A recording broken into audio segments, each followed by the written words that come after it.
വിജയയാത്രയിലെ നാലാമത്തെ ഘടകം അത് നമ്മളാരും അധികം ചർച്ച ചെയ്യാത്ത മനസ്സിലാക്കാത്ത ഒരു ഫാക്ടറാണ് അസർട്ടീവ്നെസ്.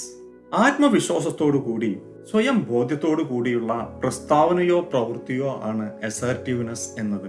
മറ്റുള്ളവരുടെ വീക്ഷണകോണിനെ തകർക്കാതെ തന്നെ തന്റെ ഭാഗം വിശദീകരിക്കുന്ന രീതിയാണ് അസർട്ടീവ് നേച്ചർ എന്നത്. അഡ്ജസ്റ്റിംഗ് ടു ദ സിറ്റുവേഷൻ എന്ന പ്രായോഗികതയും അതിനുണ്ട്. യാഥാർത്ഥ്യങ്ങളെ അതുപോലെ തന്നെ അക്സെപ്റ്റ് ചെയ്യുക എന്നതാണ് ഇതിന്റെ സവിശേഷത. നാം പ്രതീക്ഷിക്കുന്ന തരത്തിലാകില്ല മറ്റുള്ളവരുടെ പ്രവർത്തനങ്ങൾ, നമുക്ക് കിട്ടുന്ന മറുപടികൾ, ഫലങ്ങൾ. ആ ഒരു സാഹചര്യത്തെ അതേപോലെ അംഗീകരിക്കുക എന്നതാണ് ഈ മനോഭാവത്തിന്റെ ക്രിയാത്മക വശം. ജീവിത രീതിയായും ആശയവിനിമയ ഉപാധിയായും ഇതിനെ നാം സ്വീകരിക്കണം. ഇതിനെതിരെ നിൽക്കുന്ന രണ്ട് മനോഭാവമാണ് പാസീവ് ആൻഡ് അഗ്രസീവ്. നിഷ്ക്രിയത്വ മനോഭാവവും അക്രമോത്സുക മനോഭാവവും. ഇത് രണ്ടും നാം കൈവെടിയണം. ഒരു ഉദാഹരണത്തിലൂടെ കൂടുതൽ വ്യക്തമാക്കാം. നിങ്ങളൊരു തുണിക്കടയിൽ പോകുന്നു, ഇഷ്ടപ്പെട്ട വസ്ത്രങ്ങൾ വാങ്ങുന്നു. തിരിച്ച് വീട്ടിലെത്തി പരിശോധിക്കുമ്പോഴാണ് നിങ്ങൾ വാങ്ങിച്ച തുണികളിൽ ചിലത് ഡാമേജ്ഡ് ആണ്, അല്ലെങ്കിൽ നിറം പോയതാണ്, അല്ലെങ്കിൽ മറ്റെന്തോ ചില അപാകതകൾ നിങ്ങൾ കണ്ടെത്തുന്നത്. നിങ്ങൾ അഗ്രസീവ് മെന്റാലിറ്റി ഫോളോ ചെയ്യുന്ന ഒരാളാണെങ്കിൽ എന്തു ചെയ്യും? മിക്കവാറും അപ്പോൾ തന്നെ കിട്ടുന്ന വണ്ടിക്ക് ഷോപ്പിലേക്ക് വെച്ച് പിടിപ്പിക്കും.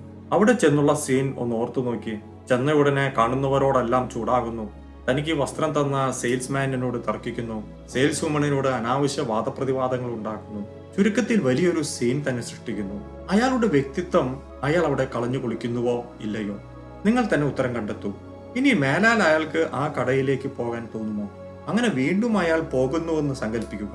അവിടെയുള്ള ജീവനക്കാരുടെ ആറ്റിറ്റ്യൂഡ് എന്തായിരിക്കും? ഇത് നമ്മുടെ ആ ചേട്ടനല്ലേ തുടങ്ങി പരിഹാസ ചിരികളും നോട്ടങ്ങളുമായിരിക്കും അല്ലേ?